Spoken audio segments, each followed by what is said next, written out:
तो hey guys, स्वागत है आप सभी का हमारे यूट्यूब चैनल विद्या ट्यूब में। इस सीरीज़ में हम इंडियन हिस्ट्री कर रहे हैं। ठीक है, एंशिएंट इंडियन हिस्ट्री चल रही है अभी हमारी, और ये हमारी हिस्ट्री की चौथी क्लास है। ठीक है, इससे पहले हमने 2 3 4 क्लासेस ली हैं, तो अगर आपने वो नहीं देखा है तो आप उसे देख लीजिएगा। ठीक है, ताकि आपको इस क्लास के और ज़्यादा अंडरस्टैंडिंग अच्छी हो, मैं ये क्लास और अच्छे से समझ में आए। तो इससे पहले जो क्लास थी उसमें हमने पढ़ा था पैलेलिथिक एज। ठीक है, यानी पूरा पाषाण काल। और पूरा पाषाण को हमने 3 भागों में बांट के पढ़ा था, लोअर, मिडिल और अपर। ठीक है, यानी कि निम्न पूरा पाषाण काल, मध्य पूरा पाषाण काल और उत्तर पूरा पाषाण काल, यानी ऊपरी पूरा पाषाण काल। ये जो टॉपिक है इस क्लास में हमारा, ये क्या है, मीजोलिथिक पीरियड। ठीक है, यानी कि मध्य पाषाण काल। अब देखो मध्य पाषाण काल कैसे शुरू हुआ। तो मैंने जब इससे पहले क्लास में जब बताया था, ठीक है, तो उसमें मैंने कहा था कि जो पैलेलिथिक एज है वो कहीं ना कहीं आइस एज में रहा है। ठीक है, आइस एज की स्टार्टिंग या बीच से शुरू हो गई, कहीं ना कहीं एंड तक खत्म हो गया था। जब से आइस एज खत्म हुआ वैसे पैलेलिथिक एज भी आपका खत्म हो गया था। तो जब आइस एज खत्म हुआ तो उससे क्या हुआ, धीरे धीरे टेम्परेचर में इंक्रीज हुआ। ठीक, टेम्परेचर जो है वो धीरे धीरे इंक्रीज हुआ, तापमान में वृद्धि हुई, जिससे क्या हुआ, हमारे जो पृथ्वी का जो क्लाइमेट है, जो जलवायु है, वो क्या हो गई, गर्म होनी शुरू हो गई, और इससे जो बर्फ है वो पिघलनी शुरू हो गई। अब बर्फ पिघली, ठीक है, तो जब बर्फ पिघल रही है तो नदी बनेंगे, नाले बनेंगे, झरने बनेंगे।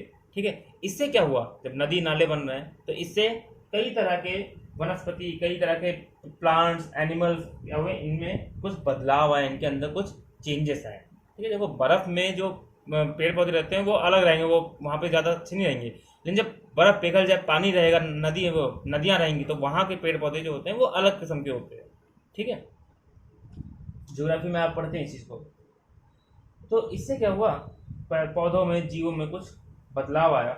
और इसके बाद जो समय शुरू हुआ 10,000 BC के बाद, यानी आइस एज खत्म होने के बाद जो समय है, उसी को हम क्या कहते हैं, मध्य पाषाण काल, यानी कि मीजोलिथिक पीरियड। ठीक है, जब आइस एज खत्म हुआ, बर्फ पिघलना शुरू हुई, क्यों, क्योंकि टेम्परेचर इंक्रीज हुआ, है ना, तापमान बढ़ा, क्लाइमेट चेंज हुआ। तो इससे क्या हुआ, नए नए पेड़ पौधे बने, नए नए जीव जंतु बने। ठीक है, उनके अंदर कई सारे चेंजेस आए। तो ये चेंजेस ह्यूमंस में भी आए। ऐसा नहीं, ये चेंजेस केवल उसमें क्या कहते हैं, आपके प्लांट्स और एनिमल्स में आए, ऐसा नहीं है। ये चेंजेस, कुछ चेंजेस हमारे ह्यूमंस में भी आए। ठीक है, कई सारी टेक्नोलॉजी बढ़ गई इनके पास, इनका इनके टूल्स बदल गए। ठीक है, इनका लिविंग स्टाइल थोड़ा सा चेंज हुआ। ठीक है, इनके पास अब जब बर्फ पिघल गई तो अब इनके पास क्या हुआ, संभावना हो गई, संभावना बढ़ी, पॉसिबिलिटी बढ़ी कि अब ये अलग अलग दूर दूर के क्षेत्र में जा सकते हैं। वहाँ दूर दूर के एरिया में जा करके वहाँ पर क्या कर सकते हैं, खोजबीन कर सकते हैं, वहाँ की चीज़ों को देख सकते हैं। ठीक है, वहाँ से चीज़ें सीख सकते हैं। तो मीजोलिथिक अगर पीरियड देखें तो इसकी टाइमलाइन कितनी है, 10,000 BC से लेकर के 6,000 BC तक। ठीक है, यानी 10,000 ईसा पूर्व से लेकर के 6,000 ईसा पूर्व तक जो समय है, उसे क्या कहा जाता है, हम मीजोलिथिक पीरियड कहते हैं। ओके, मीजोलिथिक जो वर्ड है ये ग्रीक वर्ड है। ठीक है, ग्रीक भाषा का शब्द है, और ये शब्द दो शब्दों से मिलकर बना है, एक मीजो और दूसरा लिथिक। ठीक है, मीजो और लिथिक। मीजो का मतलब होता है मध्य। अगर ग्रीक शब्दों में देखें, मीजो का मतलब क्या होता है, मध्य, और लिथिक का मतलब होता है पत्थर। ठीक है, तो इसी तरह मध्य पाषाण काल पत्थर, यानी कि यहाँ पे क्या हुआ, मिडिल एज था। ठीक है, अगर हम स्टोन एज की बात करें तो स्टोन एज में जो मिडिल एज रहा है, पैलेलिथिक और नियोलिथिक का जो बीच का पीरियड रहा है, उसे हम मीजोलिथिक पीरियड कहते हैं, यानी मध्य पाषाण काल कहते हैं। और इसमें जो पत्थर थे, पत्थर के जो टूल्स थे, वो धीरे धीरे छोटे हो गए। ठीक है, अगर हम देखें पैलेलिथिक में, तो पैलेलिथिक में उन्होंने पत्थर उठाया, सीधे बड़ा सा पत्थर, उसको यूज कर लिया टूल्स की तरह। लेकिन यहाँ पर क्या हुआ, यहाँ पर आपके जो टूल्स हैं, आपके जो औजार हैं, ठीक है, वो क्या हो गए, बहुत छोटे होने लगे, धीरे धीरे उनका साइज छोटा होता गया। ठीक है, तो आई थिंक आपको इसका थोड़ा सा समझ में आ गया होगा। इसके बाद अगर हम बात करें फीचर्स की, ठीक है, मीजोलिथिक के इंपॉर्टेंट फीचर्स क्या क्या है, यानी प्रमुख बिंदुओं की, मेन पॉइंट्स की अगर बात करें, विशेषताओं की बात करें। ठीक है, विशेषताएं क्या थी, तो इसका सबसे पहला चीज क्या था, इसकी टाइमलाइन। इसकी टाइमलाइन देखो तो कितनी थी, 10,000 BC से लेकर के ठीक है, 10,000 BC से लेकर के 6,000 BC तक रही। ये इसकी टाइमलाइन थी। 10,000 ईसा पूर्व से शुरू हुआ और 6,000 ईसा पूर्व तक खत्म हुआ। ठीक है, ये कहीं ना कहीं पैलेयोलिथिक और नियोलिथिक के बीच का पीरियड है। ठीक है, पैलेयोलिथिक और नियोलिथिक यानी पूरा पाषाण काल और नवपाषाण काल के बीच का जो पीरियड है उसे हम क्या कहते हैं, मीजोलिथिक कहते हैं, यानी कि मध्य पाषाण काल कहते हैं। इसका टाइमलाइन मैंने आपको बता दी। ठीक है, सेकंड पॉइंट, मीजोलिथिक मैंस, जो मीजोलिथिक के जो आदमी थे, जो ह्यूमन थे मीजोलिथिक पीरियड के, उनके जीवन का आधार जो था, ठीक है, जीवन का जो उनका लाइफ जिस पर डिपेंड थी, वो किस पर डिपेंड थी, जीवन का आधार जो था उनका वो था आपका फिशिंग हो गई, हंटिंग हो गई, गैदरिंग हो गई। और धीरे धीरे जब समय बीता तो लेटर पीरियड में जाके एनिमल हस्बेंड्री भी हो गई। ठीक है, वो धीरे धीरे एनिमल पशुपालन करने लगे और फिर धीरे धीरे थोड़ा सा शुरू किया उन्होंने एग्रीकल्चर। ठीक है, वहीं जैसे जब मेजोलिथिक से एग्रीकल्चर शुरू होता है, एग्रीकल्चर करना शुरू करते हैं, तो वहीं से आपका नियोलिथिक पीरियड शुरू हो जाता है। ओके, तो सबसे मेन जो चीज़ें थी वो 3 पॉइंट थे इनके लाइफ सब्सिस्टेंसेस में, यानी कि जीवन के आधार में। पहला हंटिंग यानी शिकार करना। ठीक है, शिकार ये लोग करते थे। ओके, देन दूसरा फिशिंग। ठीक है, ये लोग क्या करते थे, अब मछली पकड़ना सीख गए। ठीक है, मछली पकड़ते थे, उसे खाते थे। और तीसरा क्या है आपका गैदरिंग। ठीक है, यानी भोजन को इकट्ठा करना। देखिए, आप जब पैलेयोलिथिक में पढ़ा था आपने, तो वहां आप पढ़ते हैं हंटिंग गैदरिंग, है ना, हंटिंग और गैदरिंग यानी शिकार और संग्रहण। ठीक है, वहां पे लोग क्या करते थे, शिकार करते थे। अगर सब और भी पहले हम बहुत समय पहले चले जाएं तो वहां पर तो लोग स्कैवेंजिंग करते थे। ठीक है, स्कैवेंजिंग यानी कि जो मरे हुए जानवर हैं उसको उठा के खा लिया, कच्चा खाते थे। ठीक है, स्कैवेंजिंग करते थे। उसके बाद धीरे धीरे उन्होंने क्या किया, पैलेयोलिथिक पीरियड में जब आगे समय बढ़ा तो वहां पे उन्होंने हंटिंग करना शुरू करा। ठीक है, छोटे छोटे जानवर के टूल्स मिले इनको, पत्थर में, तो उससे छोटे छोटे जानवरों को हंटिंग करनी शुरू कर दी। ओके, और जब मीजोलिथिक पीरियड में आया तो ठीक है, तो मीजोलिथिक पीरियड में एक बार लिख लेते हैं इसको, फिर समझते हैं।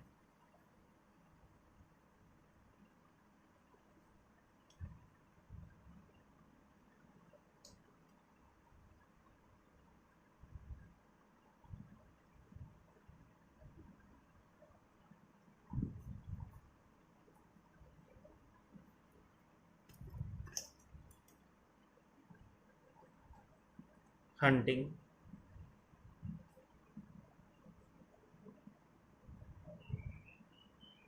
फिशिंग एंड गैदरिंग, यानी कि शिकार करते थे। ओके, मछली पकड़ते थे,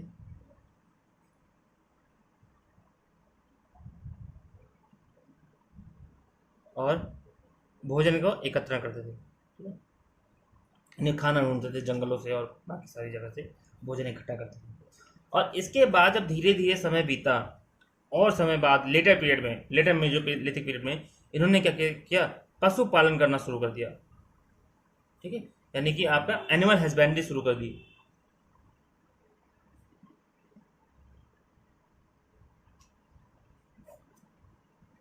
जब आप एमए या हायर क्लास में पढ़ते हैं, ठीक है, तो आपको यहाँ ये टॉपिक अच्छे से पढ़ाया जाता है कि वहाँ पे एनिमल को कैसे पाला गया, एनिमल को किस तरह से पाला गया। ठीक है, क्या क्या कंडीशन होती है, वो सारी चीज़ें पढ़ते हैं। तो अभी हम थोड़ा सा ऊपर ऊपर देख लेते हैं इस चीज़ को, हम अच्छे से जब वर्ल्ड हिस्ट्री पढ़ेंगे, ठीक है, तो उसमें कभी पढ़ लेंगे, या फिर अगर टाइम मिलेगा तो भी बता दूंगा। तो मीजोलिथिक का जो व्यक्ति था, इंसान था, उनके जीवन का आधार जो था वो क्या था, सबसे पहला हंटिंग। वो लोग क्या करते थे, हंटिंग करते थे यानी शिकार करते थे। ठीक है, फिर उसके बाद दूसरा सबसे इंपॉर्टेंट क्या था, फिशिंग, और तीसरा सबसे इंपॉर्टेंट गैदरिंग। ठीक है, अब देखो कहीं ना कहीं अब यहाँ इंसान क्या हो रहा है, धीरे धीरे सेटल होना शुरू हो रहा है। क्योंकि जो फिशिंग होगी, ठीक है, फिशिंग होगी, वो क्या होता है, नदी किनारे होगी, और वहाँ पे इंसान सेमी सेटलमेंट या सेमी परमानेंट या फिर टेम्परेरी सेटलमेंट में रहेगा। ठीक है, थोड़ी बहुत समय के लिए रहा, पकड़ा और आगे बढ़ गया। बहुत ज़्यादा बिल्कुल हमेशा के लिए सेटल नहीं होगा, थोड़ा बहुत टेम्परेरी के लिए। ठीक है, अस्थायी बस्तियों में रहना शुरू करेगा। तो यहाँ पर हंटिंग गैदरिंग तो दोनों सेम है जैसे पहले था, यहाँ पे एक नया चीज़ जोड़ा, फिशिंग, ठीक है, यानी मछली पालन। और आप जब एमए में पढ़ते हैं, ठीक है, तो एमए में एक थ्योरी बोली जाती है कि जो एग्रीकल्चर है, ठीक है, एग्रीकल्चर जो शुरू किया वो फिशर्स मैन ने शुरू किया, मछली पकड़ने वालों ने शुरू किया, ठीक है। उसमें ऐसा कहा जाता है कि जब ये मेजोलिथिक पीरियड ख़त्म होने के कगार पर था, तो लोग उस समय क्या करते थे, मछली पकड़ रहे थे। अब उन्होंने क्या किया, नदी में मछली से पकड़ना शुरू किया और आसपास के जो जानवर थे उनको मार के खा लिया। और जब जानवर और मछली उस एरिया की ख़त्म हो गई, ठीक है, तो उन्हें क्या करना, और या फिर और जो अपने जानवर तो पकड़ी पालते ही थे, ठीक है, जानवर जो पालते थे, कुत्ता, भेड़, बकरी, ठीक है, और कैटल्स, ये शिप्स, ये सब चीज़ें पालते थे। तो जब आसपास के जानवर खत्म हो गए, आसपास की मछलियाँ खत्म हो गई, तो इन्हें क्या करना, आसपास में जो ग्रास लैंड थे, घास थी जो अपने कैटल्स के खिलाते थे जिनको, ठीक है, वो खत्म हो गई। तो इन्हें अब ज़रूरत पड़ी क्या, एग्रीकल्चर करने की, ठीक है, खेती करने की, क्योंकि आसपास का सारा चीज़ें खत्म हो गई थी, रिसोर्सेज सारे खत्म हो गए, घास खत्म हो गई, मछली उछली खत्म हो गई, जानवर खत्म हो गए, ठीक है। अब क्या करेंगे, फिर उन्होंने क्या किया, एग्रीकल्चर करना शुरू किया, यानी खेती करनी शुरू कर धीरे धीरे, ठीक है। और सबसे जो पहली खेती करी थी वो किसकी करी थी, जौ की खेती करी थी, और उसके बाद गेहूं की खेती करी थी, ठीक है, बार्ले एंड वीट, ठीक है। तो वहाँ से जब एग्रीकल्चर शुरू होता है, तो एग्रीकल्चर जब शुरू हो जाता है अच्छे लेवल पर, ठीक है, स्टार्टिंग तो मेजोलिथिक से हो जाता है, एग्रीकल्चर धीरे धीरे शुरू हो रहा होता है, बिल्कुल स्टार्टिंग हुई है। और जब एग्रीकल्चर शुरू हो जाता है तो उसके बाद का जो पीरियड है उसे हम कहते हैं नियोलिथिक, यानी नवपाषाण काल, ठीक है। तो उसे हम आगे क्लास में समझेंगे। यहाँ पे आपके 3 मेन पॉइंट हैं, क्या, हंटिंग, फिशिंग, गैदरिंग, और आखिरी में जाकर के लेटर में क्या किया इन्होंने, पशु पालना शुरू किया, यानी कि इन्होंने एनिमल हस्बेंड्री शुरू कर दी। ओके, तो आई थिंक आपको ये तीनों पॉइंट समझ में आते होंगे कि उनका मुख्य आधार, जीवन का आधार क्या था।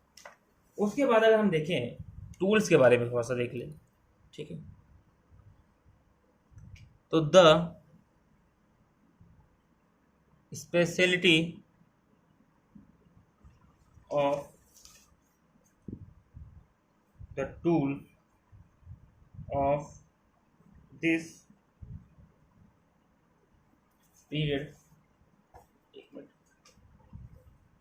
this period was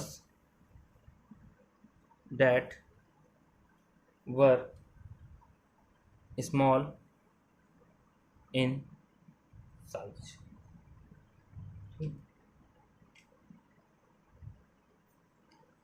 तो अगर इस पीरियड के हम टूल्स के बारे में बात करें, तो ये जो टूल्स थे इनके, वो क्या थे, ये छोटे होते थे, स्मॉल इन साइज होते थे, यानी कि आकार में छोटे होते थे, किससे, एज कंपैरिजन टू पैलियोलिथिक, ठीक है। पूरा पाषाण काल यानी पैलियोलिथिक एज में जो टूल्स होते थे वो थोड़े से बड़े होते थे, ठीक, ग्राउंड स्टोन उठा के यूज करते थे, वो ज़्यादा काटते छाटते नहीं थे, यानी यहाँ पर इनके टूल्स छोटे हो गए, इसलिए इसे कहा जाता है मीजोलिथिक, या फिर कई कई कई बार माइक्रोलिथिक भी कहा जाता है, माइक्रोलिथ यानी छोटे पत्थर, माइक्रो, ओके। और ये जो टूल्स थे, these tools were also used to make other composite tools like spearheads, arrowheads, ठीक है, एंड एक्सेट्रा। आगे क्या है लिखना है। तो ये जो टूल्स थे, देखो पहले के जो टूल्स थे, आप एक चीज समझिए, पहले पैलियोलिथिक में जो पत्थर यूज किए गए टूल्स के लिए, उन्हें उठाया पत्थर और सीधे उसी पत्थर का टूल्स बना के उसी पत्थर को एज ए टूल्स यूज कर लिया। लेकिन मेसोलिथिक में क्या हुआ, 2 चीजें हुई।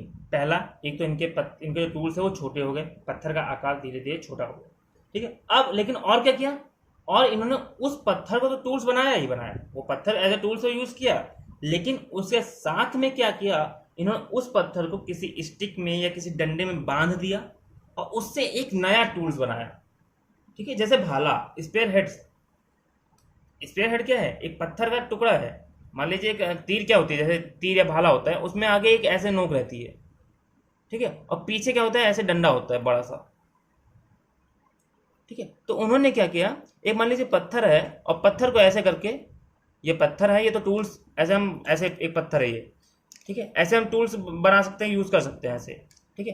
लेकिन उन्होंने क्या किया, उसके बाद इसके पीछे एक डंडा लिया और इसको क्या कर दिया, बांध दिया। तो इससे क्या हो गया, एक कंपोजिट टूल्स बना कि नहीं बना, भाला, ठीक है। ऐसे ही उन्होंने एक छोटे से, जैसे ये एक तीर की नोक है, इसको एक डंडी में बांध दिया और क्या कर दिया, ये तीर बना लिया, ठीक है। तो यहाँ पे इन्होंने ये क्या कर रहे हैं, जो पत्थर है, टूल्स हैं, उसको एज ए टूल्स तो यूज कर रहा है डायरेक्टली, लेकिन साथ में उसको किसी दूसरी चीज से बांध कर, ठीक है, दूसरी चीज से बांध करके एक as a composite tools use कर रहे हैं, ठीक है। उसको कंपोजिट यानी कि एक अलग तरह का टूल्स बना रहे हैं, जैसे स्पेयर, एबो, एरो, ठीक है, ये सब चीजें बना रहे हैं। आई बात में। तो यहाँ पे दो टूल्स के बारे में दो इंपॉर्टेंट चीजें याद रखना, पहला ये छोटे हो गए आकार में, दूसरा इनको दूसरे टूल्स को बनाने के लिए भी यूज किया जाने लगा, नहीं जैसे स्पेयर हेड्स, एरो हेड्स, इन सब चीजों में यूज किया जाने लगा। ओके, तो इस तरह से आपका क्या हुआ, ये 3-4 कुछ फीचर्स हैं, आप इसको लिख सकते हैं अच्छे से, ठीक है, पैराग्राफ के फॉर्म में। अब अगर हम बात करें लाइफ स्टाइल के बारे में, ओके,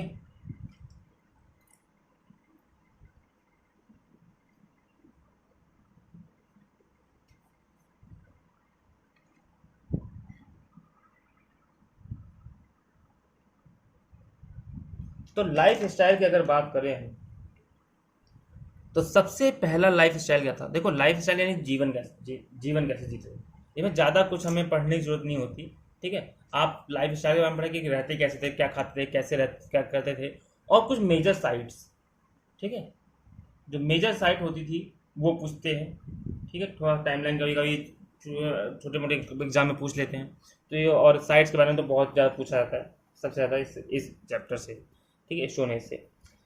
तो सबसे पहला जो लाइफ स्टाइल है, तो वो क्या है, Mesolithic humans live in occupied caves and open plains with semi permanent and temporary settlements, ठीक है। आई वास में, तो Mesolithic human lived in occupied caves and open plains, okay, open plains with semi permanent and temporary settlement, okay. तो ये जो Mesolithic जो human था, यानी मध्य पाषाण युग का जो मानव था, मध्य पाषाण युग का जो मानव था, ये कहाँ रहता था, ये केव में रहता था, गुफाओं में रहते थे, ठीक है, गुफाओं में रहते थे, और कुछ खुले एरिया में रहते थे, खुले प्लेन्स, ओपन प्लेन्स यानी खुले मैदानों में भी रहते थे, ठीक है। और कैसे रहते थे, सेमी परमानेंट यानी अर्ध स्थायी या फिर टेम्परेरी सेटलमेंट में रहते थे, ठीक है। तो मध्य पाषाणकालीन मानव अस्थायी और अर्धस्थायी बस्तियों के साथ साथ कब्जाई गई गुफाओं और खुले मैदानों में रहते थे, आईवास में, यानी केव्स और ओपन प्लेन में रहते थे, और सेमी परमानेंट में रहते थे, ठीक है। ये नहीं कि हमेशा के लिए एक ही बार में हर जगह के लिए बस गए, रहे थोड़ी देर रहे फिर आगे निकल गए, ठीक है, कुछ दिन रहे आगे चले गए, सेमी परमानेंट। उसके बाद क्या है अगला पॉइंट, अगर हम दूसरा पॉइंट देखें इसका, तो ये लोग क्या करते थे, ये शिकार, मछली पालन, खाद्य संग्रहण, और इसके साथ साथ ही बाद में उन्होंने क्या किया, पशुपालन के साथ साथ खेती बाड़ी से भी जीवन यापन करते थे। यानी कि सबसे पहले ये क्या करते थे, सबसे पहला काम तो मेन काम क्या था इनका, हंटिंग करना, फिशिंग करना, ठीक है, और गैदरिंग करना, ये तो इनका मेन काम था ही। और बाद में लेटर इन्होंने क्या किया, एनिमल हस्बेंड्री करी, यानी पशुपालन, ठीक है, पशुपालन जानवर पालना शुरू किया। और उसके बाद में और सब समय बीता तो इन्होंने क्या किया, धीरे धीरे एग्रीकल्चर करना शुरू किया और इन्हीं सब चीज़ों पर ये लोग अपना जीवन यापन करते थे। ठीक है, और ये जो एग्रीकल्चर करना शुरू किया ना, ये जो एग्रीकल्चर हमने शुरू कर दिया, इसी एग्रीकल्चर ने क्या किया, आगे नियोलिथिक जो पीरियड है हमारा, यानी नवपाषाण काल जो पीरियड है, नवपाषाण काल है, उसके लिए रास्ता प्रशस्त किया। उसके लिए क्या किया, वे ऑफ रास्ता दिखाया। ठीक है, रास्ता को मतलब प्रशस्त किया, जैसे भी कह लें आप सही से। ठीक है, मुझे इतनी शुद्ध हिंदी समझ नहीं आ रही, क्या बोलूँ मैं। एक तरह रास्ता प्रशस्त किया नियोलिथिक के लिए। ठीक है, यानी कि अगर अगर इसको हम और भाषा में समझे तो यानी कहने का मतलब है, अगर मीजोलिथिक में एग्रीकल्चर ना होता ना, तो कहीं ना कहीं नियोलिथिक पीरियड ना होता। ठीक है, नियोलिथिक पीरियड क्यों आया, क्योंकि मीजोलिथिक के जो एंड में क्या हुआ, एग्रीकल्चर होना शुरू हो गया। और एग्रीकल्चर जब शुरू हो गया मीजोलिथिक के लास्ट पीरियड में, तो वहीं से शुरू हो जाता है आपका नियोलिथिक पीरियड, यानी कि नवपाषाण काल। ठीक है, आया समझ। तो मेजोलिथिक पीरियड में जो एग्रीकल्चर करना शुरू किया, उसी ने नियोलिथिक पीरियड के लिए एक मार्ग प्रशस्त किया। ठीक है, उसके बाद अगर हम और इसका लाइफ स्टाइल की बात देखें,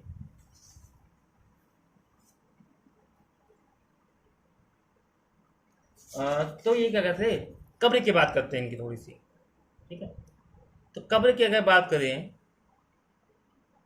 तो they used to bury the dead and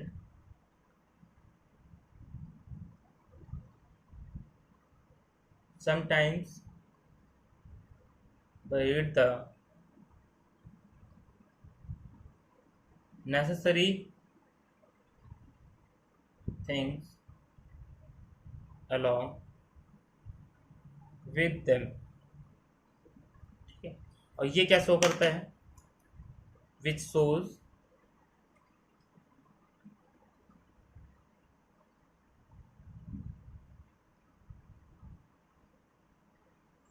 faith in life after death।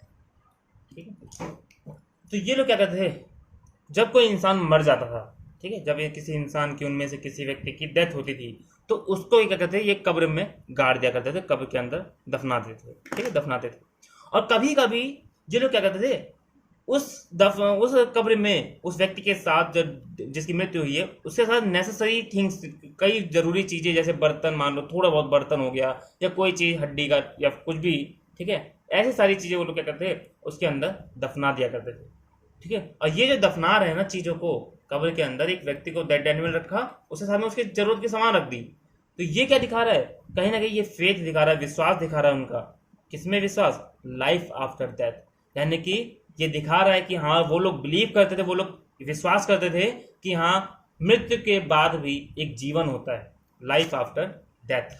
Okay, इसीलिए वो वस्तुओं को रख रहे हैं हम कब्र के अंदर, कि अगर ये जब इंसान मरने के बाद ये इंसान जो है वो इन सब चीज़ों का यूज़ करेगा। ठीक है, ये क्या दिखा रहा है भाई, अगर कब्र के अंदर आप बर्तन रख रहे हो, कोई औजार रख रहे हो, कोई ज्वेलरी रख रहे हो, कुछ भी रख रहे हो, तो क्या दिखा रहा है कि हाँ, आप मृत्यु के बाद आप क्या करोगे, इन सब चीज़ों का यूज़ करोगे। तो ये लाइफ आफ्टर डेथ, ठीक है, मृत्यु के बाद की ज़िंदगी को दिखा रहा है। तो ये सारी चीज़ें इसमें है। उसके बाद अगर हम इसकी पेंटिंग की बात करें, इनके आर्टिस्टिक की बात करें, कला की बात करें, तो दे हैड आर्टिस्टिक स्किल। ठीक है, इनके पास कला की वो कौशल था, कलाकारी कौशल था इनके पास। ठीक है, कला जानते थे। और जो कहीं ना कहीं क्या हुआ, प्राग ऐतिहासिक के मध्य पाषाण काल के में जो पत्थरों पर की गई कला का आरंभ हुआ, ठीक है, वो पत्थरों पे जो स्टार्टिंग हुई, वो कब हुई थी, पैलियोलिथिक पीरियड में हुई थी, प्री हिस्ट्री में। प्री हिस्ट्री में जो पेंटिंग शुरू हुई वो कहाँ हुई, पत्थरों पर। ठीक है, कागज नहीं था उस समय, कोई कपड़े पर पेंटिंग नहीं करते थे, वो लोग पत्थरों पर पेंटिंग करना शुरू किया था उन्होंने। ठीक है, तो आर्टिस्टिक जो स्किल थी वो इनके पास थी, ऐसा पता चलता है। ठीक है, कई सारे हमें केव्स मिलती हैं, कई सारी गुफाएं मिलती हैं जहाँ पे कई सारी चित्रकारिता मिलती है। ठीक है, वो मीजोलिथिक पीरियड की है। तो अगर पहला बात करें, सबसे फर्स्ट स्टोन पेंटिंग सबसे पहली स्टोन स्टोन पेंटिंग यानी पाषाण के जो चित्र होती है, पत्थरों पर जो चित्र है, उसकी डिस्कवरी जो हुई थी, ठीक है, वो कब हुई थी? 1867 एडी, ठीक है, 1867 एडी में एक डिस्कवरी करी गई। कहाँ पर करी गई? ठीक है, तो ये करी गई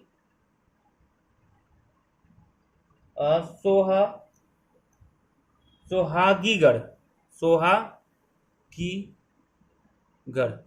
और ये पड़ता है आपका कैमूर पहाड़ियाँ, उत्तर प्रदेश में, ठीक है,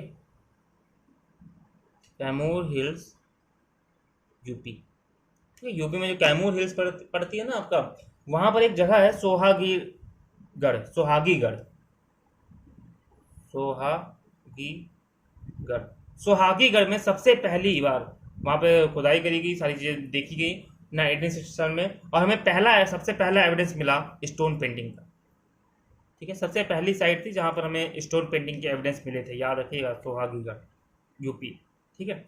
इसके बाद बहुत सारी साइट पे खोजा गया, बहुत सारी गुफाओं को चेक किया गया, और करीब 150 से ज़्यादा गुफाएं हमें मिली हैं। 150, 150 से ज़्यादा गुफाओं में हमें चित्रकारिता मिली है, स्टोन पेंटिंग्स मिली है, और इनमें सबसे जो रिचेस्ट है, सबसे जो मेन है, उनके नाम मैं आपको बता देता हूँ। सबसे पहली तो आपकी सबसे फेमस भीमबेटका, ये कहाँ पड़ता है? आपका एमपी में पड़ता है, ठीक है, मध्य प्रदेश में। जो भीमबेटका गुफा है वो एमपी में पड़ता है, ठीक है, इसे मैप में देखिएगा आप कहाँ इसके लोकेशन है। भीमबेटका में आपको मीजोलिथिक, पैलोलिथिक और न्यूलिथिक के कुछ जो चित्रकारिता है वो सारी चीज़ आपको देखने को मिलती हैं। उसके बाद अगर हम बात करें तो खारवार,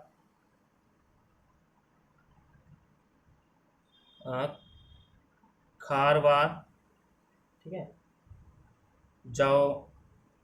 जावरा, ठीक, खारवार, जावरा और कठोतिया, ठीक है, ये सारे कहाँ हैं? एमपी, ठीक है, तो मध्य प्रदेश में खारवार है, जावरा है, कठोतिया है, भीमबेटका, ये मध्य प्रदेश में के इलाके हैं, यहाँ पर गुफाओं में हमें चित्रकारिता देखने को मिलती है। उसके बाद अगर हम और बात करें तीसरे की, तो एक जगह है सुंदरगढ़,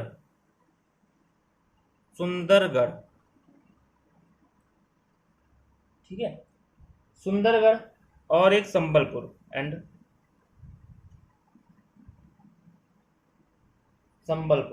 ठीक है, ये दोनों कहाँ हैं? तो ये हैं आपके उड़ीसा में, ठीक है, उड़ीसा में दो जगह हैं, सुंदरगढ़ और संबलपुर, वहां पर भी हमें क्या मिला है? इसके केव पेंटिंग से एविडेंस मिले हैं। और एक लास्ट सबसे इंपॉर्टेंट एजाहू, ठीक है, एजाहुथू कहते हैं इसे हम, ठीक है, हिंदी में ऐसे लिखते हैं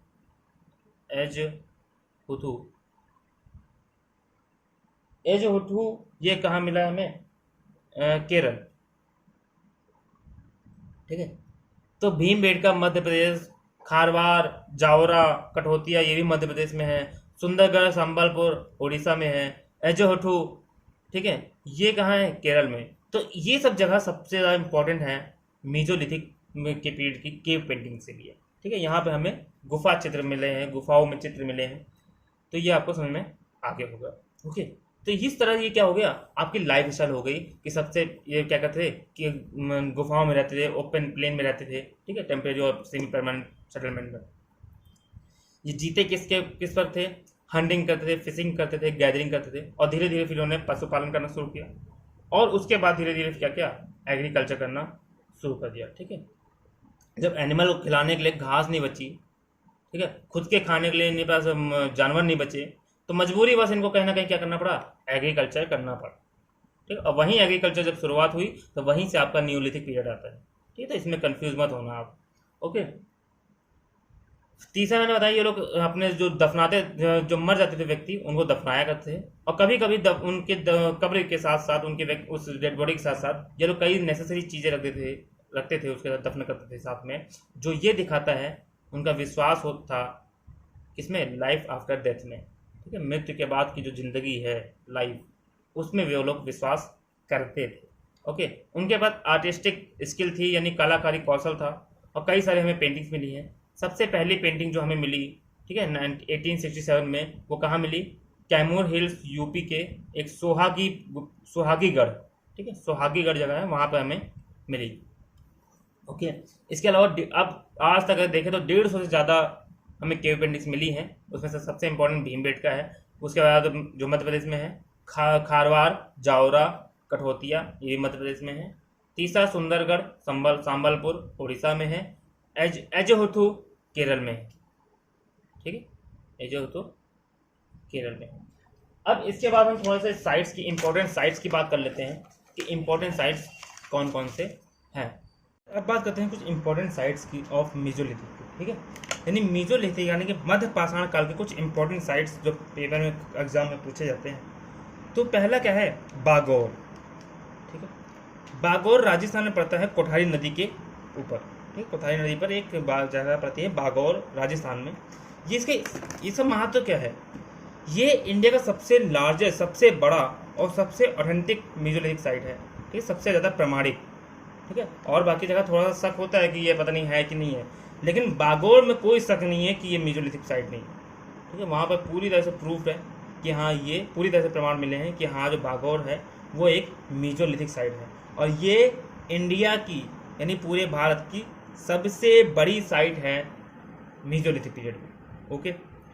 दूसरा आता है आदमगढ़, ठीक है। आदमगढ़ ये मध्य प्रदेश में पड़ता है, ठीक है। एमपी में एक जगह है आदमगढ़। तो ये इसका सिग्निफिकेंट क्या है? इसका महत्व क्या है? सिग्निफिकेंट क्या है इसका? This site provides oldest evidence of animal husbandry, यानी कि पशुपालन के सबसे पुराने साक्ष्य कहाँ से मिलते हैं हमें? आदमगढ़ में, ठीक है। कहने अगर इसको दूसरे शब्दों में बोलूँ, दूसरी लाइन घुमा के थोड़ा सा, ठीक है, सरल शब्दों में, तो भारत में अगर पशुपालन के सबसे पुराने स्रोत मिलते हैं, ठीक है, सबसे पुराने सोर्सेस मिलते हैं, तो वो कहाँ से मिलते हैं? आदमगढ़ यूपी से, ठीक है। आदम ऐसे अगर याद नहीं हो रहा तो ऐसे याद कर लेंगे। आदम क्या है? आदम मतलब कौन होता है? जो थोड़ा जानवर टाइप का हो, है ना। आदमखोर कोई ना कोई जंगली जानवर टाइप का, ठीक है। तो जंगली नहीं, लेकिन पालतू जानवर, ठीक है। जानवर पालना शुरू किया कहाँ गया? कहाँ से शुरू किया गया? आदमगढ़ से, इंडिया में, ठीक है। तो इंडिया में जो आदमगढ़ है मध्य प्रदेश में, वो ये वहाँ से ये पता चलता है कि हाँ, सबसे ओल्डेस्ट साइट है जहाँ पे एनिमल हस्बेंड्री शुरू की गई थी, यानी कि पशुपालन व्यवस्था शुरू की गई थी। ओके। फिर एक उत्तर प्रदेश में एक जगह है महादहा, ठीक है, महादहा। महादहा में हमें कई सारे आर्टिफैक्ट्स मिलते हैं, ठीक है, कई सारे आर्टिफैक्ट्स मिलते हैं, यानी कि हम इस आर्टिफैक्ट को हम कहेंगे कि क्या कहेंगे? कलाकृतियाँ हिंदी में, ठीक है।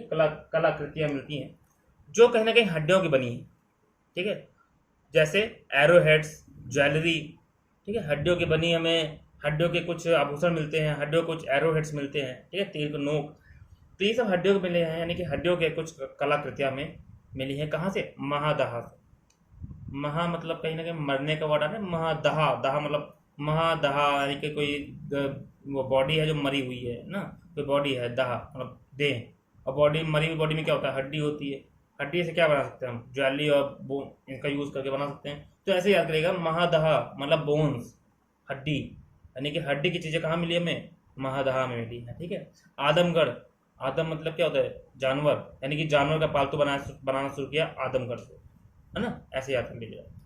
तो थोड़ा सा कंफ्यूज मत होना आदमगढ़ और महादहा में, ठीक है, कई बार कंफ्यूजन हो जाती है। मेहसाना डिस्ट्रिक्ट, लांगनज गुजरात और मिर्जापुर यूपी, ठीक है। इन दोनों साइड के बारे में, अगर गुजरात का लांगनज या फिर मेहसाना डिस्ट्रिक्ट में लांगनज पड़ता है, उसका इंपॉर्टेंस, और मिर्जापुर यूपी, उत्तर प्रदेश में जो मिर्जापुर डिस्ट्रिक्ट वो एरिया है, वहाँ का सबसे इंपॉर्टेंस क्या है? तो देखो, जितने भी साइट्स मिली हैं हमें, ठीक है, पूरे इंडिया में जितनी भी साइट मीजोलिथिक साइट की मिली हैं, वहाँ पे आपको कहीं पोट्री के एविडेंस नहीं मिलते हैं कि वो लोग बर्तन बनाते थे या फिर बर्तन का यूज़ करते थे या नहीं करते थे। इतना ज़्यादा एविडेंस नहीं मिला, ठीक है, इतने ज़्यादा एविडेंसेस नहीं मिले। लेकिन इन दोनों जगह साइड में, ठीक है, लांगनज और मिर्जापुर, ये दोनों साइड पे हमें बर्तन के पोट्री के एविडेंस मिले हैं, ठीक है। तो पोट्री के एविडेंस नहीं मिले बाकी जगह, लेकिन इन दोनों साइड में हमें बोथ साइड एल्डेड पोट्री, ठीक है, यानी कि इससे पता चलता है कि हाँ, ये लोग पोट्री का यूज़ करते थे, बर्तन का यूज़ करते थे। ओके। और अगर इम्पोर्टेंट साइट देख ले थोड़ा सा, तो छोटा नागपुर सेंट्रल इंडिया में, ठीक है, कि सेंट्रल इंडिया छोटा नागपुर जो पठार है आपका। अगर तमिलनाडु के जो तो साउथ साउथ इंडिया का जो पार्ट है कृष्णा रिवर, ठीक है, जो कृष्णा रिवर का साउथ का जो पार्ट है, वहाँ पे हमें कई सारे एविडेंस मिलते हैं, वहाँ पे कई सारी साइट्स मिलती हैं। गुजरात का लांगनज हो गया, ठीक है, और यूपी में इलाहाबाद और प्रतापगढ़ के बीच में एक जगह पड़ती है सराय नाहर राय, ठीक है, सराय नाहर राय, वहाँ से भी हमें कई सारे एविडेंसेस मिलते हैं, ठीक है। तो इस तरह से ये आपका क्या हो गया, आपका मेसोलिथिक जो टॉपिक है वो आपका कंप्लीट हो गया। अब अगली क्लास में हम पढ़ेंगे नियोलिथिक पीरियड, ठीक है। नियोलिथिक पढ़ने के बाद उसके बाद हम सीधे पहुंचेंगे कहाँ, कॉपर एज, और कॉपर एज के बाद हम सीधे पहुंचेंगे कहाँ, आपका इंडस वैली सिविलाइजेशन, ठीक है। 2-3 क्लासेस के बाद हम इंडस वैली सिविलाइजेशन पे होंगे, ठीक है, और वहाँ से हम अपना सफ़र एंशिएंट हिस्ट्री का शुरू करेंगे, जिसमें हम वैदिक एरा और महाजनपद काल, मौर्य काल, कई सारी चीज़ें पढ़ेंगे, ठीक है।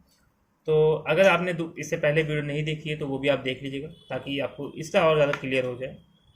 तो आज हमने क्या पढ़ा, मेसोलिथिक का मतलब समझा, ठीक है। मेसो मतलब मध्य और लिथिक मतलब पत्थर, यानी कि इसके जो समय टाइमलाइन जो है वो 10,000 से 6,000 BC की मानी जाती है, ठीक है। ये डेट अलग अलग मानी जाती है गाइस, ठीक है, तो कन्फ्यूज मत होना। अलग अलग हिस्टोरियंस अलग अलग बुक्स में अलग अलग डेट का बताते हैं, कोई 9,000 से बोलता है, कोई 10,000 से बोलता है, ठीक है।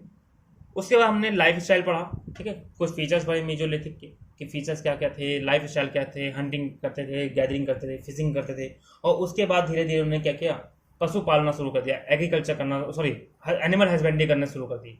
और जो पहला जानवर जो पाला गया था इंसानों के द्वारा वो कौन सा था, कुत्ता, ठीक है, डॉग पाला गया था। और डॉग के बाद जो पाला गया, ठीक है, उसके बाद आप बताइएगा, ठीक है, कमेंट करके बताइए उसके बाद कौन सा जानवर पाला गया। तो उन्होंने एनिमल हस्बेंड्री करना शुरू की, और एंड फिर वो एक जगह पे सेमी परमानेंट सेटलमेंट में रहने लगे। और वहाँ पर जब घास खत्म हो गई ना, धीरे धीरे घास जो होती है अब सब खत्म करके एक लिमिटेड एरिया में रहने लगे ना वो लोग, ठीक है, 20 से 25 किलोमीटर में। तो वहाँ पर जब चीज़ें रिसोर्सेज खत्म होने लगे तो उन्हें एग्रीकल्चर करने की जरूरत पड़ी कि हम अब क्या करना पड़ेगा, हमें एग्रीकल्चर करनी पड़ेगी, यानी जो प्लांट्स खत्म हो गया वो हमें खुद उगाने पड़ेंगे, घास फूस जो भी जानवर के लिए है वो उसे उगाना पड़ेगा, ठीक है। तो इस तरह से कहीं ना कहीं एग्रीकल्चर की शुरुआत हुई, और जैसे ही एग्रीकल्चर की शुरुआत होती है वहीं से शुरू होता है आपका नियोलिथिक पीरियड, ठीक है। नियोलिथिक पीरियड में आपको बहुत सारी फीचर्स पढ़ने मिलेंगे, बहुत सारी नई नई चीज़ें आ जाती हैं, ठीक है।